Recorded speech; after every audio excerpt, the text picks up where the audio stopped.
இன்றைக்கும் பத்மநாப சுவாமி கோவிலை பத்தி பல ரகசியங்கள் இன்னும் நீடித்து நிற்குது. தபிக்கப்பட்ட கதவு, நாக கதைகள், கருட புராண பாட்டு, அல்புத நிதி, விஷ்ணு கடவுளோட கிரீடம், பாதாள அறைகள், புராண குறிப்புகள், இப்படியே சொல்லிக்கிட்டே போகலாம்.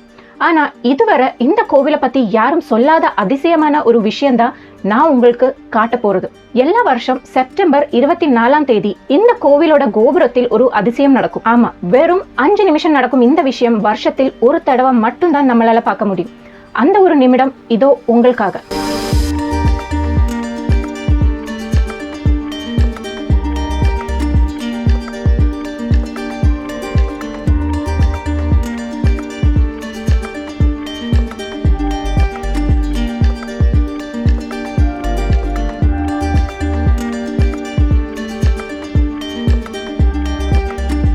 அந்த ஒரு நாளைக்கு கோவில் முன்னாடி நீங்க போய் நின்னா சூரியன் அந்த கோவிலோட திறந்த துளைக்குள்ள இருந்து பயணம் செஞ்சு போறது பார்க்க முடியும். வருஷத்தில் மத்த எந்த ஒரு நாளும் இந்த ஒரு அதிசயம் நடக்காது. இந்த மாதிரியான அதிசயம் மத்த கோவிலோட கோபுரத்திலும் பார்க்க முடியாது. ராவும் பகலும் சமமாக இருக்கிற வேளையில் தான் இந்த அதிசயம் நடக்கும். இத இங்கிலீஷில் ஈக்வினாக்ஸ் என்று சொல்வாங்க. Equal day and nights. 24 மணியில் 12 மணி நேரம் ராவும் 12 மணி நேரம் பகலும் ஆயிருக்கும். இது வருஷத்தில் 2 தடவை தான் நடக்கும். அதில் ஒண்ணுதான் செப்டம்பர் மாசம் 24ஆம் தேதி. இன்றைய நாளில் தான் பத்மநாப சுவாமி கோவிலின் இந்த அற்புதத்தை உங்களால பார்க்க முடியும். இது எதனால நடக்குது, எந்த காரணத்தால் இந்த கோவில் கோபுரத்தை இப்படி கெட்டிருக்காங்க? இது மட்டும் இல்லாம பத்மநாப சுவாமி கோவில் பத்தியான அதிசயங்கள், அற்புதங்கள், ரகசியங்கள் இன்றைய வீடியோவில் பார்ப்போம். முதல்ல கோவிலோட ஆரம்பம். திருவனந்தபுரத்தில் உள்ள பத்மநாப சுவாமி கோவில் எப்போ கெட்டியது என்று உறுதிப்படுத்துற ஆதாரம் இன்னும் கிடைக்கவில்லை. நீங்க கூகுளில் போய் பார்த்தா 16ஆம் நூற்றாண்டில் தான் கெட்டியது என்று இருக்கும். ஆனால் அது உண்மை இல்லை. ஏன்னா 16ஆம் நூற்றாண்டில் இந்த கோவில் பெரிய ஒரு தீ விபத்தை சந்திச்சது. அதில் இந்த கோவிலோட பல பாகங்களும் நாசமாச்சு. அந்த காலத்தில் ஆட்சியில் இருந்த திருவிதாங்கூர் ராஜா கோவிலை புதுக்கி கட்டிட்டாங்க. இதில் நமக்கு என்ன தெரிய வருதுன்னா 16ஆம் நூற்றாண்டில் கோவில் புதுசா கட்டல, நாசமானதுனால புதுக்கி கட்டப்பட்டுச்சு. சரி, இந்த கோவில் எப்ப கட்டப்பட்டிருக்கும் என்று ஆராய்ச்சியர்கிட்ட கேட்டப்போ அவர் சில கிரந்தங்களில் சொல்லப்படுற குறிப்புகள் தான் காட்டுறது. அவரோட கண்டுபிடிப்பில் 1500 இருந்து 2000 வருஷம் பழக்கமான சாகித்ய கிரந்தங்களான பிரம்ம புராணம், ராமாயணம், மகாபாரதம், ஸ்கந்த புராணம், வாரக புராணம், இதில் எல்லாத்திலையும் பத்மநாப சுவாமி கோவிலை பத்தி குறிக்கப்பட்டிருந்துச்சு. அதை வச்சு பார்த்தா இந்த கோவில் 1500 முதல் 2000 வருஷம் வரை பழமையான ஒரு கோவில் ஆயிருக்கும். இந்த கோவில் பழைய தமிழ் ராஜாவான சேர ராஜாக்கள் கூட கனெக்ட் பண்ணலாம். காரணம், அந்த சமயத்தில் சேர ராஜாக்கள் தான் இங்கே ஆட்சியில் இருந்தது. இது கூட ஒரு கெஸ் தான். ஏன்னா சேர ராஜாக்கள் காலத்தில் தான் இந்த கோவில் கட்டியது என்றதுக்கான ஆதாரம் யார்கிட்டயும் இல்ல. அதனாலவே இந்த கோவிலை பத்தியான முதல் விஷயமே ரகசியம்தான். இந்த கோவிலை எப்ப கட்டுனது, யார் கட்டியது, எப்படி கட்டியது என்ற கேள்விக்கான பதில் யார்கிட்டயும் இல்ல. வரலாறின் புத்தகத்தில் கிழிஞ்ச பாகத்தை போல இதுவும் ரகசியமாகவே இருக்கு. அடுத்தது ரகசிய அறைகள். 2011 மே மாசம் 2க்கு உலகம் முழுவதும் ஒரே ஒரு கோவிலை ஒற்று பார்த்தது. காரணம், சுப்ரீம் கோர்ட்டோட ஆர்டரில் அன்னைக்கு தான் இந்த கோவிலோட ரகசிய அறைகள் திறக்கப்பட்டது. அனந்த சயனத்தில் இருந்த விஷ்ணு கடவுளின் சிலைக்கு கீழே தான் இந்த ரகசிய அறைகள் உள்ளது. மொத்தத்தில் 6 அறைகள் தான் கவர்மெண்ட் அதிகாரிகள் கண்டுபிடிச்சது. அதிசயம் என்னன்னா, இந்த 6 அறைகளில் 4 அறைகளை தவிர மற்ற 2 அறைகளை பற்றி அந்த கோவிலோட பூஜாரிகளுக்கு கூட தெரியாது. அது மாதிரி அந்த அறையோட கதவு சுவரோட சுவர் சேர்ந்து வச்சது போல டிசைன் பண்ணப்பட்டிருந்துச்சு. இந்த அறைகள் கண்டுபிடிச்ச ஆர்கியோலஜிஸ்ட் மற்றும் கவர்மெண்ட் அதிகாரிகள் முதல்ல 4 அறைகளான CDEF என அறைகள் சரி பார்க்கிறாங்க. அப்படி பார்த்தப்போ கோவிலுக்கு தேவையான பொருட்கள் மட்டுமல்லாம ஒரு தங்க மலையே அந்த அறைகளில் இருந்துச்சு. 30 கிலோ தூக்கத்தில் உள்ள தங்கத்தில் பண்ண பத்மநாப சுவாமியோட சிலை இருந்துச்சு. 18 அடி உயரமுள்ள ஒரு தங்க மாலை, சாக்கு கணக்கிற்கு தங்க நாணயங்கள், தங்க நாற்காலி, தங்க குடம், விலமதிக்க முடியாத பழைய கால ரத்தங்கள், தொடர்ந்து பார்க்கிற இடமெல்லாம் பொக்கிஷத்தால் நிறைஞ்சிருந்துச்சு. அடுத்ததாக அறையில் கவர்மெண்ட் ஏறினாங்க.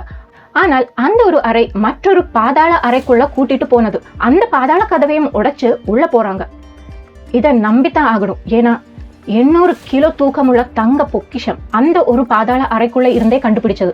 நிறையவே வஜ்ரங்களும் தங்கத்தில் தீர்த்த விஷ்ணு சிலையும் இருந்துச்சு. இந்த 5 அறைகளில் உள்ள இருக்கிற பொக்கிஷத்தை வெளியே கொண்டு வர இவருக்கு 12 நாள் ஆச்சு. அப்பவே நினைச்சு பாருங்க எவ்வளவு விலமதிக்க முடியாத பொருட்கள் இருக்கும். இதெல்லாம் விட அதிசயப்படுத்துவது என்னன்னா, அங்க இருக்கிற ஒரு தங்க நாணயத்தோட விலை ரூபாய் 2 கோடி ஆன்டிக் வேல்யூ. பல விதத்தில் உள்ள தங்க நாணயங்கள் அங்க இருந்து கண்டுபிடிச்சது. பழைய காலத்தில் உள்ள சேர சோழ பாண்டவரோட தங்க நாணயங்கள் மட்டுமல்ல, புறம் நாடுகளில் இருந்து தமிழர்கள் கொண்டு வந்த தங்க நாணயங்களும் அங்க இருந்துச்சு. உதாரணத்துக்கு நெப்போலியன் காலத்தில் இருந்த தங்க நாணயம் முதல் ரோமன் சாம்ராஜ்யம் வியாபகமாக ஆட்சி நடத்திய காலம் வர உள்ள தங்க நாணயம் வர அங்க இருந்தது. இதுல இருந்து ஒண்ணு தெரிஞ்சுக்கலாம், இந்த ஒரு கோவில் ஒரு பாடு காலத்து முன்ன கட்டின பழைய ஒரு கோவில் தான் என்று. சரி, இனி இதுவரை திறக்காத அந்த பி அறையை பத்தி பார்க்கலாம். அடுத்தது நாகபந்தம். திருவிதாங்கூர் ராஜாக்களோட குடும்பத்தில் சேர்ந்தவங்க தான் இந்த கோவிலை 2011 வரை பாதுகாத்துட்டு இருந்தாங்க. கோவிலோட பரணத்தில் ஏதோ சரியில்லை என்று சொல்லி கேஸ் கொடுத்தப்பதான் இந்த அறைகள் துறக்கணும் என்று கோவிலோட பொக்கிஷத்தை கணக்கில் படுத்தணும் என்று உத்தரவிட்டது சுப்ரீம் கோர்ட். 5 அறைகள் திறக்கும் வரை சாந்தமாக இருந்த அந்த ராஜ குடும்பம் 6ஆம் அறை, அதாவது அந்த பி அறை கவர்மெண்ட் திறக்க நினைச்சப்போ அங்க உள்ள சாதாரண மனிதரை கூப்பிட்டு ப்ரொடெஸ்ட் பண்ண ஆரம்பிச்சாங்க. இந்த கதவு திறந்தால் ராஜ குடும்பத்திற்கு நாசமாயிடும் என்று சொன்னாங்க. அவர் சொன்னதொன்னும் கவனத்துக்கு எடுக்காம கவர்மெண்ட் அதிகாரிகள் அந்த அறையை திறந்து உள்ள போனாங்க. அதுக்குள்ள போனப்போ பாறையால் செஞ்ச இன்னொரு கதவை பார்த்தாரு. அதுவும் உடைச்சு உள்ள போனாங்க. அப்படியே போனப்போ பெரிய நாகங்களோட படம் இருந்த ஒரு இரும்பு கதவை பார்த்தாங்க. இது பார்த்தப்போ அங்க உள்ளவருக்கு பெரிய அதிர்ச்சியும் பயமும் ஏற்பட்டது. ஏன்னா இந்த மாதிரியான கதவை வேற ஒரு அறைகளிலும் பார்க்கவில்லை. அந்த கதவு முழுசாக சீல் பண்ணப்பட்டிருக்கு. சாவி போட்டு திறக்கிற மாதிரியான எந்த ஒரு அடையாளங்களும் அங்க இருக்கல. கோவிலோட ரெக்கார்ட்ஸ் எடுத்து பார்த்தப்போ இந்த கதவை நாகபந்தம் என்றுதான் சொல்லப்பட்டிருக்கிறது. அது மட்டும் இல்லாம கோவிலை புதுக்கு கட்டினப்ப கூட மற்ற 5 கதவும் திறந்து மூடப்பட்டதுதான். ஆனா இந்த ஒரு கதவு இந்த கோவில் கட்டிய காலம் முதல் திறக்கவே இல்லை. இனி என்ன பண்றது என்று அதிகாரிகள் குழப்பம் அடைஞ்சு இருக்கும் போதுதான் இந்த கோவிலோட அறைய திறக்க வேண்டும் என்று கேஸ் கொடுத்த ஆள் ரொம்ப விசித்திரமான முறையில் இறந்து போகிறாரு. அதனாலவே ஜனங்களுக்கிடையில் இது ரொம்பவே பயப்படுத்தியது. அவர் எல்லாரும் இந்த கதவு கவர்மெண்ட் அதிகாரிகளை சம்மதிக்கவே இல்லை. அப்போ இந்த ராஜ குடும்பத்தில் உள்ள அவர்கள் வந்து இந்த பி அறை எங்களோடது மட்டுமல்ல, எங்க மக்களோட தலைமுறையான நம்பிக்கை கூட தான் என்று சொல்லி கோர்ட்டிலிருந்து ஒரு ஸ்டே ஆர்டர் வாங்குறாங்க. அதனாலவே இந்த பி அறையை திறப்பதற்கான முயற்சி தற்காலிகமாக நிறுத்தி வச்சிருக்காங்க. அப்படி இந்த பி அறைக்குள்ளில் என்ன இருக்கு என்றுள்ளது ஒரு பெரிய கேள்விக்குறிதான். எதனால இந்த பி நிலவரை திறக்காம வச்சிருக்காங்க? அதுக்கு பின்னில் சொல்லப்படுற விஷயம் என்னன்னா இப்ப பார்க்கலாம். அடுத்தது மர்மங்கள் மற்றும் கருத்துக்களும். முதல் மர்மம், நாகமந்திரம் சொன்னா மட்டுமே இந்த கதவை திறக்க முடியும் என்பது ஒரு தியரி. அதுவும் கருட புராணத்தில் உள்ள ஒரு சிறப்பான பாடல் வரிகள் இந்த கதவு முன்னாடி வந்து பாடினா மட்டுமே இந்த கதவு திறக்கும். அது எப்படி சாத்தியம் என்று கேட்டா, அந்த பாட்டு பாடும்போது அந்த பாட்டிலிருந்து வர சில வைப்ரேஷன் தான் இந்த கதவுக்கான சாவி. போதுமான அளவுக்கு வைப்ரேஷன் கிடைச்சா இந்த கதவு திறக்கும். சொன்னா நீங்க நம்ப மாட்டீங்க, ரிஷிமாரையும் சித்தன்மாரையும் கூப்பிட்டு அந்த பாடல் வரிகளை பாட வச்சாங்க. ஆனால் அந்த கதவு திறக்கவே இல்லை. அவ்வளோ கரெக்டாக அந்த பாடல் பாட இந்த காலத்தில் யாராலையும் முடியாது என்றுதான் சொல்லப்படுறது. அடுத்து சொல்லப்படுறது என்னன்னா, கதவுக்கு பின்னாடி விஷ்ணு கடவுளின் சுதர்சன சக்கரம் பாதுகாக்கப்பட்டிருக்கிறது. அதனாலவே சாதாரணமான ஜனங்கள் அந்த கதவை திறக்க முடியாது என்று ஒரு கூட்டம் ஜனங்கள் நம்புறாங்க. அது மட்டுமல்ல, என்னைக்கு இந்த கதவு திறக்கப்படுதோ அன்னைக்குதான் இந்த உலகின் முடிவாயிருக்கும் என்று சொல்லப்படுது. நாம இப்ப சொன்ன இந்த நம்பிக்கைகள் அந்த கோவிலில் சுத்தியுள்ள ஜனங்கள் நிறையவே நம்புறாங்க. ஆனால் இதெல்லாமே எவ்வளவு உண்மை உள்ளது என்றுள்ள ஆதாரம் ஒன்றும் இதுவரை யாராலையும் கொடுக்க முடியல. இப்போது கணக்கு வச்சு பார்த்தா அந்த 5 அறைகளில் இருந்து கிடைச்ச மதிப்பு 4 லட்சம் கோடிக்கு கிட்ட வரும். இந்த பொக்கிஷத்திற்கு பின்னாடி யாருக்கும் தெரியாத ஒரு 2 ரகசியம் உள்ளது. அது என்னன்னு இப்ப தெரியலாம். நான் முன்னாடியே சொன்ன மாதிரி திருவிதாங்கூர் ராஜா 16ஆம் நூற்றாண்டில் இந்த கோவிலை புதுக்கி கட்டினாரு. அந்த ஊரில் உள்ள எல்லா சொத்தையும் எடுத்து பத்மநாப சுவாமி கோவில் வந்து வச்சு உன்னை விட உலகத்தில் பெருசாக ஒண்ணுமில்லை என்று சொல்லி கடவுள் காலடியில் வந்து சரணடைஞ்சாரு. இது நடந்ததும் முன்னாடி இருந்த பொக்கிஷம் கூடவே இன்னும் நிறைய பொக்கிஷம் அந்த அறைகளில் வைக்கிறாரு. ராஜாவோட சொத்து தீர்ந்த பிறகு கூடவும் அந்த கோவிலில் இருந்து சொத்தெல்லாம் அது போலவே இருந்துச்சு. ராஜா யுத்தம் செஞ்சு நேடின சொத்து அல்ல அது. அந்த ஊரில் உள்ள மக்களோட வேர்வை சிந்தின சொத்து தான். புரியுற மாதிரி சொன்னா, வரி ரொம்ப கொடூரமான நிலையில் ஜனங்களுக்கிடையே இருந்து வரி பிடிச்சு வாங்கப்பட்டது. பொண்ணுங்க இடுப்புக்கு மேல ஆடை போடணும்னா வரி கட்டணும், ஆம்பளைங்கள் மீச வைக்கணும்னா வரி கட்டணும். இப்படி சின்ன சின்ன தேவைகளுக்கு கூடயும் ரொம்ப கொடூரமான நிலையில் வரி பிரிக்கப்பட்டது.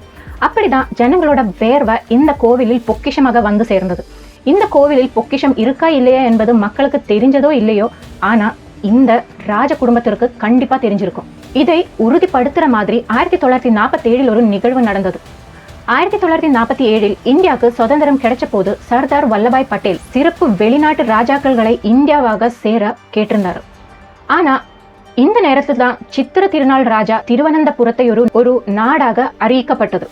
அதனாலவே சர்தார் வல்லபாய் பட்டேல் நேரடியாக சித்திர திருநாள் ராஜாவை பார்க்க வந்தாரு. அப்படி பார்த்து பேசினப்போ ராஜா எப்படியோ அதுக்கு ஒத்துக்கிட்டாரு. ஆனால் அந்த நேரத்தில் ஒரே ஒரு டீல் மட்டும்தான் சொன்னது. அந்த டீல் என்னன்னா, நீங்க சொன்ன மாதிரி இந்த ஒரு பாகம் இந்தியாவாக சேர்க்க எனக்கு சம்மதம் தான். ஆனா இந்த கோவிலோட முழு அதிகாரம் எனக்கு மட்டுமே இருக்கும். என்னோட காலம் முடிஞ்சா என்னோட குடும்பத்தில் உள்ள சந்ததியர் பார்த்துப்பாங்க. இதுக்கு சர்தார் வல்லபாய் பட்டேல் ஒத்துக்கிட்டாங்க. இதையெல்லாம் வச்சு பார்க்கும்போது இந்த பி நிலவரைக்குள்ள என்ன இருக்கு என்பது இந்த ராஜ குடும்பத்திற்கு தெரிஞ்சிருக்கணும் என்பதுதான் உண்மை. இவ்வளவு பெரிய ரகசியமாக அதுக்குள்ள என்ன மறைச்சு வச்சிருக்காங்க? அதுக்குள்ள ஏதாவது இருக்கா இல்லையா? இவ்வளவு விசித்திரமான கதவை பயப்படுத்துற மாதிரி பண்ணி எதுக்கு அதை காக்கணும்? இதெல்லாம் தெரிய எல்லாருக்கும் எரியும் தீ போல ஆவலாக இருக்கும். அந்த தீயை ஒரு தண்ணீராலும் கெடுத்தவும் முடியாது. நீங்க கேட்டதும் கேட்காததுமான நிறைய விஷயங்கள் இந்த வீடியோ இருக்கு என்று நினைச்சா இந்த வீடியோக்கு ஒரு லைக் கொடுங்க. அப்புறமா மறக்காம சப்ஸ்கிரைப் பண்ணுங்க. மீண்டும் இன்னொரு வீடியோ பார்க்கலாம். நன்றி, வணக்கம்.